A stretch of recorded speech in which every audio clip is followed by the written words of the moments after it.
Games Workshop dropped the No Peace Among the Stars cinematic this week, and almost immediately the community reached a definitive conclusion. The Emperor is waking up. The evidence seems obvious. In the final moments of the trailer, his dead, milky eye suddenly reforms, focuses, and looks directly back at the camera. Across forums and reaction channels, the interpretation is remarkably consistent. This is the beginning of a long-awaited resurrection. But there's a problem. Throughout the cinematic, the Emperor rapidly flickers between three simultaneous states: a radiant golden god, a decaying corpse, and a bare skeletal remnant. Games Workshop confirmed this isn't just artistic symbolism. Thanks to the nature of the warp, all three terrifying states are real, and they exist at the exact same time. And that changes everything, because if all three versions are true at the same time, then the question is no longer whether the Emperor is alive. The question is, which Emperor is opening his eye? That is where the popular interpretation begins to fall apart. Because the Golden Throne was never just a life support machine. What if its most important function was never keeping a dying god alive? What if its real purpose was keeping something contained? Because when I look at that final shot, I don't see a miracle resurrection. I see a warning light, and it means the cage is starting to fail.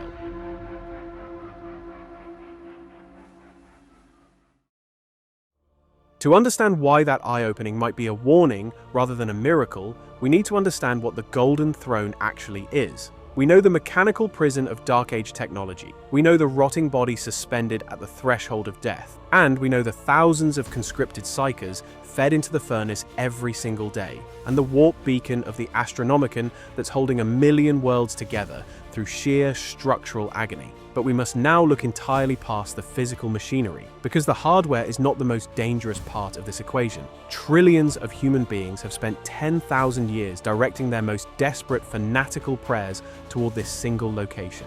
The ecclesiarchy has spent millennia encoding his image into the psychological foundation of the human species. He is the singular axis around which human consciousness rotates. And in Warhammer 40,000, belief is not metaphorical. It is a physical mechanism. But the warp does not merely reflect emotion, it is constructed from it. Sustained belief on a civilizational scale doesn't just accumulate in the Imperium, it changes things, and it creates things. The man who sat down on that throne 10,000 years ago was a perpetual, a singular human psychic intellect who had spent 40,000 years accumulating knowledge, strategy, and will. He had a specific identity, a calculated vision for the human species built on reason, not superstition. However, this isn't a new concern hidden in obscure fan theories. Recent lore has repeatedly hinted that the being on the throne may no longer think or communicate as a single human mind. Encounters with Guilliman, manifestations through saints,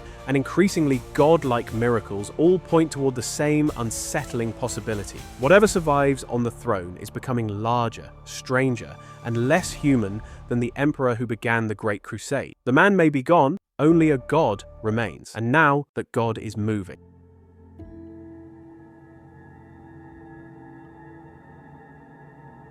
The community is misinterpreting the biology. When the Emperor's pupil regenerates from a milky void into a focused point of function and turns toward the camera, mainstream channels call it conscious intention, the first proof of physical resurrection. But there is another way to read that scene. The Emperor's ruined body reflects where his attention has been directed for 10,000 years. Not inward toward healing, but outward toward maintaining the impossible burden imposed on him beneath Terra. Every fraction of his immeasurable mental weight was spent holding shut the broken Webway gate beneath the Imperial Palace. On the other side of that rupture sits an infinite reservoir of demonic pressure, pressing against a barrier held sealed by one source of psychic force alone. That blank eye was the cost of keeping the species from being swallowed alive. But a regenerating pupil means his attention has shifted. Even a fractional redirection of psychic output inward toward physical reconstruction is not a sign of returning strength. It is a load-bearing wall developing a crack. The barrier beneath Terra requires total, absolute expenditure of force to remain sealed. The moment that focus wavers, the pressure on the other side pushes. A moving pupil is a structural warning. It means the psychic architecture separating holy Terra from a demonic apocalypse is no longer receiving its full allocation of power. A regenerating eye isn't proof that the Emperor is getting stronger. It may be proof that his priorities are changing. And if even a fraction of his attention is shifting away from the gate beneath Terra, then the question isn't whether the Emperor is waking up. The question is what he might stop holding back, because the things waiting on the other side have had 10,000 years to be patient.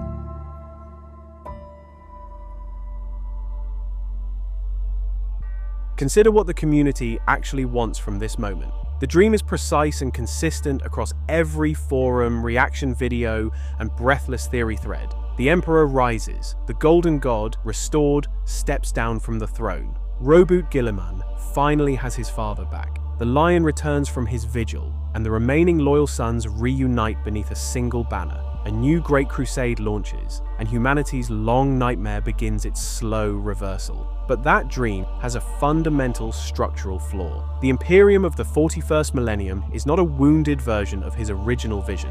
It is the precise civilizational outcome he spent 40,000 years trying to prevent. The imperial truth is that his enforced secular philosophy built strictly on logic, which lasted less than 2 centuries before humanity defaulted back into blind zealotry. But 10 millennia of uninterrupted agony inside a psychic engine, beneath the collective mental projection of trillions, does not preserve human compassion. Psychological suffering on that scale reduces a mind, compressing it into a cold, detached version of its original baseline will. When that consciousness looks upon the modern galaxy, it will not see the civilization it sacrificed its mortality to build. It will see a galaxy-spanning empire founded entirely upon the ignorance it sought to eradicate. It will find a ruling class preserving tyrannical institutions he never authorized, and a species kneeling before an image he explicitly forbade them to carve. He will not see children who need guidance. He will see a civilization that mistook his warning for a religion, and an infection that has consumed the host. However, if this interpretation is correct, his first act of true consciousness will not be directed outward toward the enemies of mankind. The institutional church of the Imperium would become his first immediate target, not because it betrayed him, but because its very existence proves his life's work was a total failure. Under this reading, the High Lord's Senatorum Imperialis collapses under a raw psychic pressure no physical shield was designed to withstand. The vast urban slums surrounding the Imperial Palace, the millions of souls singing hymns to an entity who considers their faith a weapon aimed at his own throat, would simply cease to exist. Terra doesn't get saved. Terra gets corrected.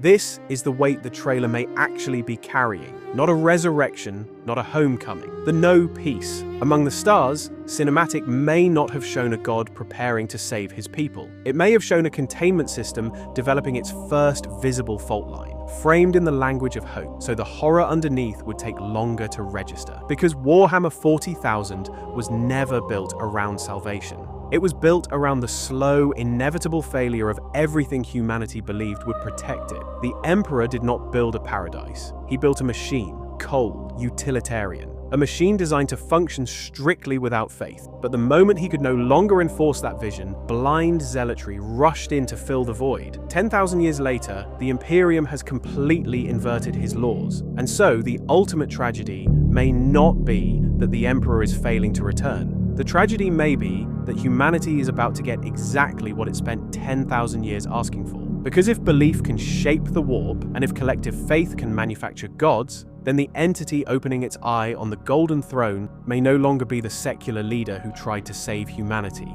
It may be the terrifying deity humanity created in his image, and gods in Warhammer 40,000 are rarely merciful.